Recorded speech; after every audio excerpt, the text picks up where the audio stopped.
Hello student, चलिए आज के क्लास में हम लोग स्टार्ट करते हैं। BSc chemistry honours semester first का लेक्चर है और पहला लेक्चर है ये मेरा। ठीक है, इनऑर्गेनिक केमिस्ट्री हम लोग स्टार्ट कर रहे हैं। ये जो स्टूडेंट बीएससी रेगुलर से कर रहे हैं उनके लिए भी वैलिड है और जो स्टूडेंट डिस्टेंस से कर रहे हैं उनके लिए भी वैलिड है।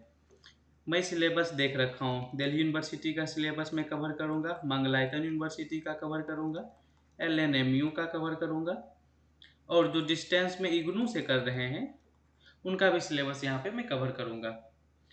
अर्थात कहने का मतलब है कि सारे यूनिवर्सिटी का सिलेबस मैं कवर करने की कोशिश करूँगा। विशेषकर ये 4 यूनिवर्सिटी का सिलेबस यहाँ पे ज़रूर कवर होगा। यदि कोई राजस्थान बोर्ड से, राजस्थान यूनिवर्सिटी से कर रहे हैं तो कोई बात नहीं, क्योंकि लगभग सभी यूनिवर्सिटी का सिलेबस अब सेम हो गया है। और आपका भाई यूट्यूब पे पूरा केमिस्ट्री का लेक्चर डालेगा। यूट्यूब पे मैं बहुत सर्च किया, केमिस्ट्री ऑनर्स का लेक्चर तो है लेकिन 15 से 20 लेक्चर डाल के उसके बाद पेड बैच में बुलाते हैं कि चलिए आप पेमेंट कीजिए फिर नेक्स्ट क्लास आपको मिलेगा। तो ऐसा मैं नहीं करूँगा, फ्री ऑफ कॉस्ट पूरा सिलेबस बीएससी का कवर करूँगा यूट्यूब पे। चलिए स्टार्ट करते हैं हम लोग फर्स्ट यूनिट इनऑर्गेनिक केमिस्ट्री का। सबसे पहले बात करेंगे हम लोग सिलेबस का। सिलेबस की बात करें तो एटॉमिक स्ट्रक्चर फर्स्ट यूनिट है, दूसरा है केमिकल बॉन्डिंग, तीसरा यूनिट है fundamentals of organic chemistry and stereo chemistry, and last unit है आपका केमिस्ट्री ऑफ एलिफेटिक हाइड्रोकार्बन, जो कि आपका ऑर्गेनिक केमिस्ट्री हो गया। फर्स्ट चैप्टर हम स्टार्ट करते हैं एटॉमिक स्ट्रक्चर से। ठीक है, देखिए आप बचपन से लेके फर्स्ट क्लास से लेके 12th क्लास तक क्या पढ़ाई किया ये मैटर नहीं करता है। मैं आपको जीरो लेवल से लेकर बीएससी तक बताऊंगा। मुझे कोई फर्क नहीं पड़ता है कि आपको पिछला क्लास कुछ याद है कि नहीं है। जहां मुझे लगेगा कि मुझे बेसिक बताना चाहिए मैं बेसिक बताते हुए आगे बढ़ूंगा। अर्थात कहने का मतलब है कि आपको पूरा सिलेबस यहाँ अच्छी तरह से समझ में आने वाला है, वो भी अच्छी लैंग्वेज में। चलिए स्टार्ट करते हैं। एटॉमिक स्ट्रक्चर में हम जो है ये सारे टॉपिक पढ़ेंगे। फर्स्ट टॉपिक है आपका Bohr's theory and limitation, atomic spectrum of hydrogen atom, dual nature of matter, wave mechanical model, Heisenberg's uncertainty principle, Schrodinger wave equation, quantum number, normalised and orthogonal wave function, Hund's rule of maximum multiplicity and energy levels of different orbitals. ये सारे हम लोग पढ़ेंगे। बहुत ही interesting chapter है, बहुत मजा आने वाला है एटॉमिक स्ट्रक्चर में। देखिए साधु जो थे, ऋषि मुनि, वो सबसे पहले ही कहा गया कि मानव का जो शरीर है वो पंचतंत्र से मिलके बना है। अब ऋषि मुनि तो भाई अपना जो कहानी था वो तो कह के चले गए हैं, नहीं तो उसके बाद आए हमारे केमिस्ट्री के ज्ञाता डाल्टन साहब। इन्होंने कहा कि नहीं, मानव का जो शरीर है या कोई भी पदार्थ है वो सब जो है ना आइटम से मिलके बना है। ये बात बोल दिया कौन? डाल्टन साहब ने। डाल्टन के अनुसार किसी भी मैटर का सबसे स्मॉलेस्ट पार्टिकल्स जो है वो आइटम है। तो भाई साहब डाल्टन के अनुसार, डाल्टन का एक स्टेटमेंट था कि matter is composed by very small particles called atom and they are individual. कोई भी सबस्टांस जो है, कोई भी सबस्टांस, ये देखिए आपका कोई भी सबस्टांस का स्मॉलेस्ट पार्टिकल आइटम है, वो आइटम से मिलके बना है। और उसने कहा था कि डिफरेंट एलिमेंट का आइटम जो है डिफरेंट होगा, लेकिन आज के ज़माने में ये तो फेल हो गया ना, 112 आ गया, इसमें कहाँ ऐसा कुछ देखने को मिलता है, तो फेल कर गया। जानते हैं डाल्टन का थ्योरी लगभग 100 साल तक चला था। ये वहाँ से अपना थ्योरी लाए थे 1807 में। इसने क्या कहा था कि किसी भी सबस्टांस का सबसे स्मॉलेस्ट पार्टिकल्स आइटम है। इनकी बात खत्म तब हो गई जब जे जे थॉमसन साहब ने अपना कैथोड ट्यूब के द्वारा जो है, कैथोड रे ट्यूब के द्वारा इलेक्ट्रॉन की खोज कर दी। इसका खत्म कब हुआ? जब डिस्कवरी ऑफ इलेक्ट्रॉन आया, जब डिस्कवरी ऑफ इलेक्ट्रॉन हुआ। डिस्कवरी ऑफ इलेक्ट्रॉन किसने किया था? जे जे थॉमसन ने किया था। अब भाई साहब यहाँ पे ध्यान देने वाली बात है कि डाल्टन के अनुसार सबस्टांस का सबसे स्मॉलेस्ट पार्टिकल्स आइटम है। अब जे जे थॉमसन साहब ने क्या किया? आइटम को भी तोड़ दिया। कहता है नहीं, आइटम जो है, आइटम के अंदर भी जो है इलेक्ट्रॉन है, प्रोटॉन है, न्यूट्रॉन है। भाई साहब इन्होंने तो आइटम को तोड़ दिया। मतलब यहाँ पे जो है डाल्टन साहब का थ्योरी फेल कर गया। यहाँ पे आ गया आपका क्या? Discovery of electron. तो अब हम लोग देखेंगे कि जे जे थॉमसन साहब ने इलेक्ट्रॉन की खोज कैसे किया था। तो नेक्स्ट टॉपिक होने वाला है discovery of electron. Discovery of electron किसने किया था? जे जे थॉमसन ने किया था। पेन में बदल लेता हूँ, मजा नहीं आ रहा है, ग्रीन लूंगा। और 1897 में किया था, और डाल्टन साहब ने 1804 में किया था, और इलेक्ट्रॉन की खोज 1897 में हुआ। लगभग 100 साल का डिफरेंस है। ये अपना खोज कैथोड रे ट्यूब के द्वारा किया था। चलिए समझते हैं कैथोड रे ट्यूब क्या होता है। ये देखिए, ये जो आपका कैथोड रे ट्यूब है, कैथोड रे डिस्चार्ज ट्यूब है। ये जो आपका ये कैथोड है जो कि इलेक्ट्रोड से बना हुआ है। यहाँ पे जो है आपका मेरे भाई ये एनोड है, परफोरेटेड एनोड है, और इसके पीछे फ्लोरोसेंस लगा हुआ है। फ्लोरोसेंस मतलब एक प्रकार का पर्दा लगा हुआ है, ठीक है। फ्लोरोसेंस पर्दा होता है जिंक सल्फाइड का एक पर्दा होता है, जहाँ पे आपका इंडिविजुअल रे जो दिखाई नहीं देता है, वो पड़ता है ना तो चमकने लगता है, वो पता चल जाएगा कि कोई रे आ रहा है। अब और यहाँ पे एक वैक्यूम पंप लगा हुआ है। वैक्यूम पंप क्या करता है, इसके अंदर जितना भी एयर है ना, उस सबको सक करके पूरा एकदम बाहर निकाल देगा। अब इसके अंदर एयर है नहीं, मतलब इसके अंदर अब वैक्यूम है। यहाँ पे क्या है मेरे दोस्त, वैक्यूम क्रिएट हो गया है। अब इसके अंदर का जानते हैं प्रेशर कितना होता है। इसके अंदर का प्रेशर होता है 10⁻³ का इसके अंदर प्रेशर है। अब जनरल एटमॉस्फेरिक प्रेशर कितना होता है, 760 mmHg लगभग, नहीं इतना ही होता है ना एटमॉस्फेरिक प्रेशर। अब इसने क्या किया भाई, ये इसके अंदर के सारे एयर को ही निकाल दिया, तो इसका प्रेशर नियम में कम हो ही जाएगा। 10⁻³ mmHg का इसके अंदर का प्रेशर रखा। फिर क्या किया, कैथोड जो कि निगेटिव टर्मिनल है, इसको निगेटिव टर्मिनल को सेल के निगेटिव टर्मिनल से कनेक्ट कर दिया, ठीक है। एनोड को सेल के पॉजिटिव टर्मिनल से कनेक्ट कर दिया। यहाँ पे पूरा पॉजिटिव चार्ज है और इधर पूरा निगेटिव चार्ज है। भाई सब कनेक्ट करने के बाद इसने पाया कि एक इंडिविजुअल रे जो है एनोड की ओर जा रहा है। सर पता कैसे चला, ये रे तो दिखाई दे नहीं रहा है, तो फिर इसको कैसे पता चला कि रे जो है इधर एकदम एनोड की ओर एक रे निकल के जा रहा है। तो मेरे दोस्त इसलिए यहाँ फ्लोरोसेंस का पर्दा लगा के रखा था। जैसे ही रे इधर से निकला, परफोरेटेड एनोड से पास किया, तो ये चमकने लगा फ्लोरोसेंस। तो समझ गया कि एक रे है जो कैथोड से एनोड की ओर आ रहा है। जे थॉमसन साहब ने उस इंडिविजुअल रे का नाम दिया कैथोड रे। कैथोड रे उस इंडिविजुअल रे का नाम दे दिया। अब चलिए हम लोग बात करते हैं इस रे का प्रॉपर्टी क्या क्या है, कैथोड रे का जो है प्रॉपर्टी क्या क्या है। पेन बदल लेता हूँ, मज़ा नहीं आ रहा है इस पेन में, ब्लैक ले नहीं सकता, हरा पीला लेता हूँ, चमकेगा। चलिए हम बात करते हैं कैथोड रेज प्रॉपर्टीज। तो सबसे पहला लाइन बोला उस रे के बारे में कि दे आर निगेटिवली चार्ज। अब भाई साहब जे थॉमसन को कैसे पता चला कि उस रे के पास निगेटिव चार्ज है। अब देखिए हम लोगों ने जो कैथोड यूज किया था उसके पास निगेटिव चार्ज था, और परफोरेटेड एनोड जो यूज किया था इसके पास पॉजिटिव चार्ज था। इधर आपका फ्लोरोसेंस लगा हुआ था। अब देखिए निगेटिव से जो रे निकल के जा रही थी एनोड की तरफ, अगर इसके पास पॉजिटिव चार्ज रहता, इस रे के पास पॉजिटिव चार्ज रहता, तो ये एनोड की ओर नहीं जाती, क्योंकि समान चार्ज में रिपल्सन होता, ये इससे दूर भागती। लेकिन ये एनोड की ओर अट्रैक्ट हो रहा है, मतलब इसके पास निगेटिव चार्ज है। यहाँ से उसने पता कर लिया कि भाई साहब कैथोड रे के पास निगेटिव चार्ज है, ठीक है। ये हो गया। सेकेंड पॉइंट उसने कहा कि they travel in a straight line, ये एक सीधी रेखा में जाती है। अब देखिए इसने कैसे पता कर लिया कि सीधी रेखा में जाती है। और यहाँ पे भी आता है कि सर आपने कहा कि वैक्यूम पंप लगा के यहाँ का पूरा एयर को निकाल दिया जाता है। अगर मेरे भाई एयर इसके अंदर से नहीं निकाला जाता, तो एयर का जो मॉलिक्यूल्स है वो रेसिस्टेंस क्रिएट करता तो वो सीधा नहीं जा पाता ना। इसके पाथ को जानने के लिए कि ये सीधी रेखा में ट्रेवल करती है कि नहीं करती है, इस पाथ को जानने के लिए उसने एयर को इसके अंदर से निकाल दिया। अब ना इसके अंदर एयर है ना कुछ है, वैक्यूम है नहीं जो इसको रेसिस्टेंस क्रिएट करेगा, तो भाई ये अपने मन से जिधर मन होगा उधर जाएगा, आवारा बादल की तरह, ठीक है। तो ये फ्री फंड एकदम जा रहा था सीधी रेखा में। इसको पता कैसे किया कि सीधी रेखा में जा रहा है कि नहीं जा रहा है, तो इसके रास्ते में एक ओपेक सबस्टांस रख दिया। ओपेक सबस्टांस रखते ही वो देख रहा है कि भाई जैसे ही रे इसके ऊपर पड़ रही है, तो यहाँ पे उसका प्रतिबिंब बन रहा है, उसका इमेज छाया बन रहा है। अरे भाई साहब, इसलिए उसने कह दिया कि ये जो किरण जा रही है, कैथोड रे जो जा रही है, वो सीधी रेखा में ट्रेवल करती है। तो 2 पॉइंट हम लोगों ने समझ लिया, ठीक है। अब चलिए थर्ड पॉइंट की बात करते हैं, एकदम आराम से मस्त समझेंगे। ये कहता है कि दे पोसेस काइनेटिक एनर्जी। अब भाई साहब कैसे पता कि कैथोड रे जो मूव कर रहा है डिस्चार्ज ट्यूब के अंदर, उसके पास काइनेटिक एनर्जी है। इसको पता करने के लिए जे जे थॉमसन साहब ने क्या किया, एक छोटा सा, बहुत छोटा छोटा छुट्टू सा एकदम पैडल व्हील लिया। क्या लिया sir? Paddle wheel, paddle wheel, paddle wheel लिया। अब देखता है कि जैसे ही ये इस पैडल व्हील पे पड़ा, ये पैडल व्हील घूमने लगा। छोटा छोटा पैडल व्हील बहुत लगा रखा था उसके अंदर उसने। अब देख रहा है कि पैडल व्हील घूमना शुरू कर दिया।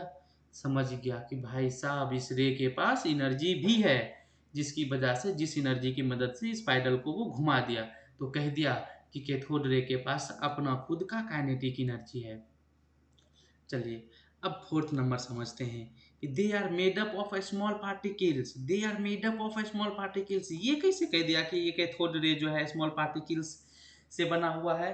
अब वो सोचा कि ये पाइडल व्हील जो है ये घुमा कैसे, इसको घुमा कैसे दिया ये रे। फिर सोचा, रे यार कोई है जो इसको बार बार हिट कर रहा है, कोई आदमी है, कुछ तो है जो इसको यहाँ आता है, हिट करता है, हिट करता है, हिट करता है। जैसे हिट करता है ये घूमने लगता है। मतलब ये कैथोड रे जो है किसी पार्टिकल से मिल के बना है, तब तो पार्टिकल इसको हिट कर रहा है, तब नहीं घूम रहा है। तो उसने कह दिया यहाँ से कि भाई कैथोड रे जो आपका स्मॉल पार्टिकल्स के मिलने से बना है।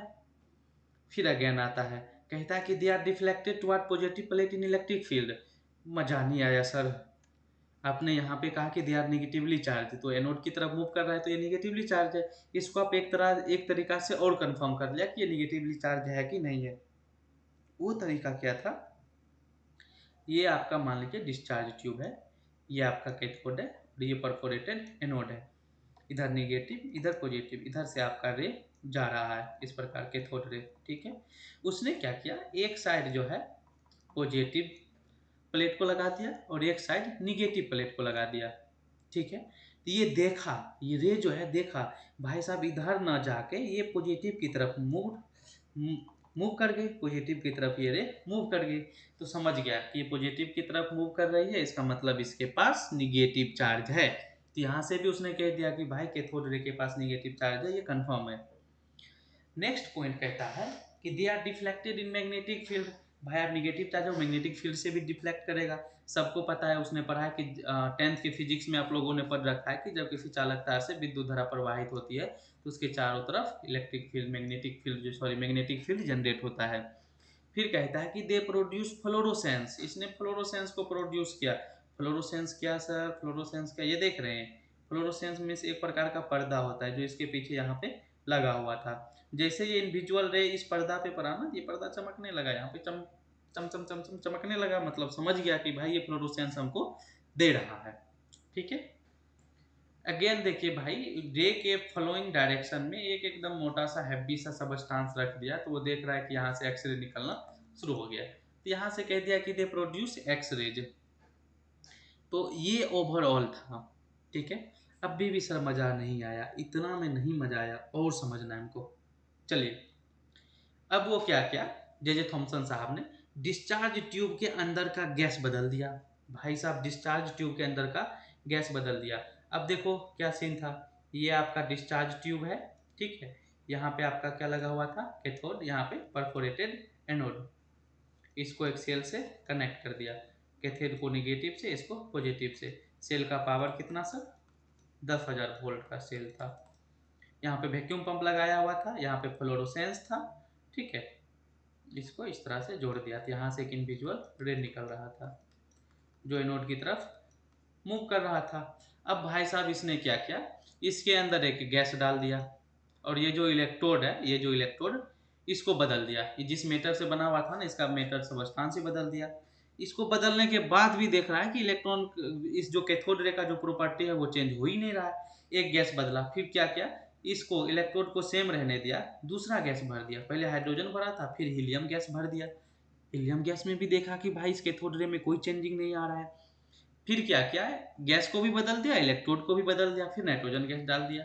अब इस गैस में फिर से वो सेम काम किया। इसमें भी देख रहा है कि इसमें एकदम कैथोड रे की प्रॉपर्टी में कोई चेंजिंग आ ही नहीं रहा है। जस्ट उसके बाद इसने एक नेक्स्ट पॉइंट और कह दिया कि on changing the gas, on changing the gas और द इलेक्ट्रोड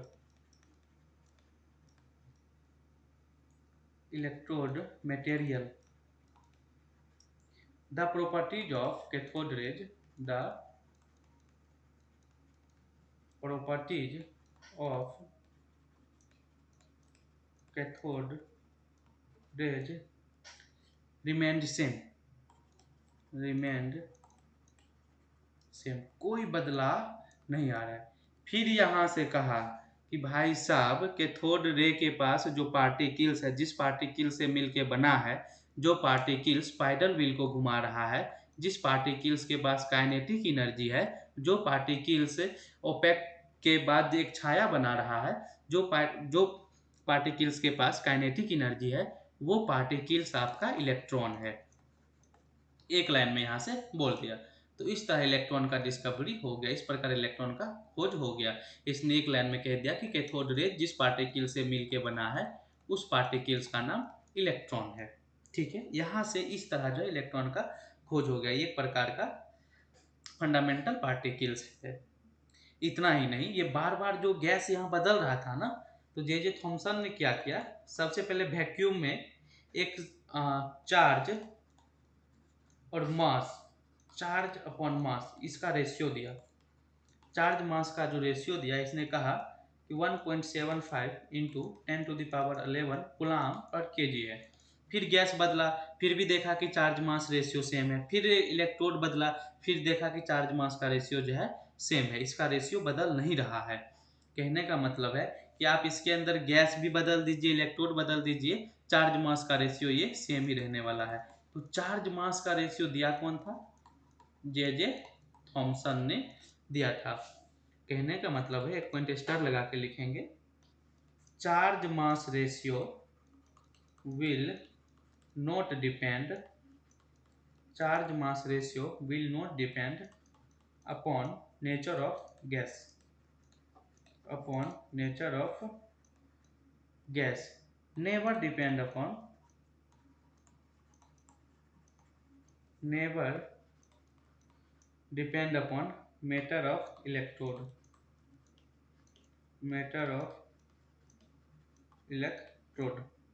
ठीक है, हम लोग इतना पता कर लिए कि charge mass ratio J Thomson ने दिया था, जो क्या है 1.75 इंटू 10⁻11 कूलाम पर केजी। सर इसके पास नेगेटिव चार्ज है, तो यहाँ नेगेटिव होना चाहिए, तो आप शो कर भी सकते, नहीं भी कर सकते, कोई दिक्कत नहीं है।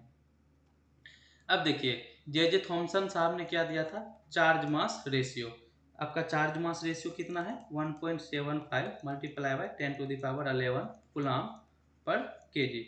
फिर आपका आता है रॉबर्ट एंड्रयू मिलिंकन। मिलिंकन एक और टेस्ट कर रहा था उधर, जे थॉमसन का इधर अपना इलेक्ट्रॉन खोज रहा है, उधर मिलिंकन साहब भी एक टेस्ट कर रहे थे। उस टेस्ट का नाम क्या है, Millikan oil drop experiment, Millikan oil drop experiment. Millikan oil drop experiment की मदद से बता दिया कि चार्ज ऑफ इलेक्ट्रॉन, की एक इलेक्ट्रॉन पे चार्ज कितना होता है, चार्ज ऑफ इलेक्ट्रॉन, ये मिलिंकन साहब बता दिए। इसने अपने टेस्ट के द्वारा ये बताया कि एक इलेक्ट्रॉन पे जो चार्ज होता है, एकदम आराम से सुनेंगे, 1.6 इंटू 10⁻19 कूलाम होता है। ठीक है, अब देखिए, ये किसने बता दिया मेरे दोस्त, ये बता दिया मिलिंकन ऑयल ड्रॉप, अपने एक्सपेरिमेंट से बता दिया कि एक इलेक्ट्रॉन का जो चार्ज होता है 1.6 इंटू 10⁻19 कूलाम होता है। अब देखिए, मिलिंकन साहब ने चार्ज ऑफ इलेक्ट्रॉन दे दिया और जे थॉमसन साहब ने चार्ज और मास का रेशियो दे दिया। तो अब क्या है, अब कुछ बचा ही नहीं है। अब देखिए, अब यहाँ से हम क्या करेंगे, चार्ज ऑफ इलेक्ट्रॉन का वैल्यू हम यहाँ पे पुट करेंगे, क्या है 1.6 multiply by 10⁻19 coulomb divided by m equals to 1.75 multiply by 10⁻11 coulomb पर केजी। भाई साहब कूलाम से कूलाम कैंसिल हो गया, ठीक है, केजी ऊपर चला जाएगा, m इधर आ जाएगा, तो m इक्वल्स टू क्या हो जाएगा, एकदम आराम से सुनिए, क्रॉस मल्टीप्लीकेशन करेंगे, m इक्वल्स टू हो जाएगा आपका 1.6 इंटू 10⁻19, ठीक है, डिवाइडेड बाय 1.75 इंटू 10⁻11। ये देखिए, ये क्या हो जाएगा, आप जो है 1.6 डिवाइडेड बाय 1.75 मल्टीप्लाई बाय 10⁻19, और 10⁻11 ऊपर जाएगा तो हो जाएगा 10⁻11। तो यहाँ से आपका क्या निकल जाएगा, इसको जब भाग देंगे तो ये ऑलमोस्ट 9.1 आ जाएगा। आप इसको जोड़ लीजिए, ठीक है, ये ऑलमोस्ट जो है आपका 10⁻³ के बराबर हो जाता है। तो यहाँ से पता चल गया कि मास ऑफ इलेक्ट्रॉन कितना होता है। तो मेरे दोस्त, हम लोग को अभी तक क्या क्या पता चल चुका है? Charge of electron, charge of electron कितना चार्ज है एक इलेक्ट्रॉन के ऊपर? 1.6 इंटू 10⁻⁻19 कूलम। ठीक है। चार्ज और मास रेशियो ये कितना होता है?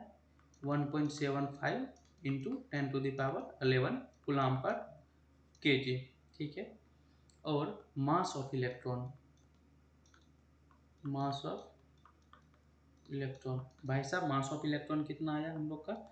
9.1 इंटू 10⁻31 केजी। ये हम लोग का ओवरऑल है। ठीक है। अब मेरे दोस्त एकदम आराम से नेक्स्ट लेक्चर में हम लोग देखेंगे ये जो आपका है रॉबर्ट एंड्रयूज मिलिंकन का ऑयल ड्रॉप एक्सपेरिमेंट। ये ऑयल ड्रॉप एक्सपेरिमेंट कैसे किया था, क्यों किया था, सारा चीज डिटेल में देखेंगे, क्योंकि हम लोग बीएससी का केमिस्ट्री पढ़ रहे हैं। एक टॉपिक नहीं छूटेगा, विश्वास कीजिए मेरे ऊपर। इतना ही नहीं, हम लोग कैलकुलेशन भी देखेंगे कि किस प्रकार जो है ये अपने एक्सपेरिमेंट से बोला कि इलेक्ट्रॉन के ऊपर 1.6 इंटू 10⁻⁻19 कूलम का चार्ज होता है, और ये इलेक्ट्रॉन का चार्ज है, इसलिए इसको हम लोग निगेटिव में लेंगे। ठीक है। चलिए, थैंक यू वेरी मच हमारी क्लास में बने रहने के लिए। अगर आपको लेक्चर अच्छा लगा, दूसरा लेक्चर चाहिए, तो कमेंट जरूर कीजिए। Thank you.